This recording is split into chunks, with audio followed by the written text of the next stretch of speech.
السلام علیکم ورحمت الله وبرکاتو. عبدالرحمن انصاری نن په ځانګړي او حیرانونکې قرآني معجزې باندې بحث کوم. ساینسدانانو په اوسنۍ او په دغه شلمه پیړۍ کې دا ثابته کړې چې غږ ډېر طاقت او توان لري. دوی وایي چې غږ یا اواز دومره طاقت او قوت لري چې کولی شي په نړۍ کې څومره شیان موجود دي، زموږ په شاوخوا کې څومره شیان موجود دي، د دې د خوځېدو او لړزېدو سبب شي. همدارنګه ساینسدانان د غږ د قوت په اړه وایي چې دا کولی شي چې یو شی له منځه یوسي، مات کړي. همدارنګه غږ کولی شي چې ځینې شیان په هوا کې جام پاتې کړي. همدارنګه غږ کولی شي چې اوبه په ایشېدو راولي. همدارنګه غږ کولی شي چې ډېرې لویې او جګې ودانۍ او دیوالونه وچوي او ونړوي. همدارنګه ستاسو باور ونه شي چې غږ دومره طاقت لري او دومره قوت لري چې کولی شي ډېر شدید او خطرناکه طوفانونه منځته راوړي. اوس الله تعالی 1400 کاله مخکې د غږ د طاقت په اړه څه ویلي چې ساینسدانانو اوس ثابته کړي. الله تعالی په قرآن کریم کې په سورة الحاقه کې په ځینې آیاتونو کې الله تعالی د قیامت ذکر کړی او د غږ طاقت په اړه هم الله تعالی فرمایلي دي. دغه آیاتونه راسره واورئ، بیا به وروسته په انشاءالله خبرې کوو.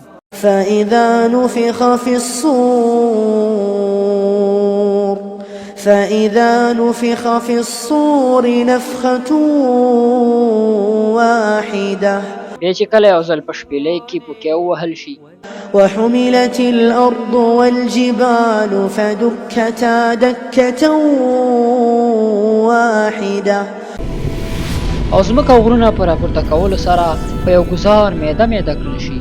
فيومئذ وقعت الواقعة هغه ورځ به هغه کیدونکې پیښه رامنځته شي.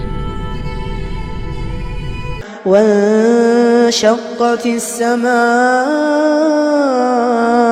فهي يومئذ واهية په هغه ورځ به اسمان وچ وي او د هغه نظم او استحکام به ویجاړ شي. دغه آیتونو څخه د غږ یا اواز طاقت ثابتولی شو چې الله تعالی په مخکیني آیتونو کې وفرمایل چې اسرافیل السلام کله شپېلۍ ووهي. اسرافیل السلام د الله تعالی د هغه څلورو ملایکو څخه یو ملایکه ده.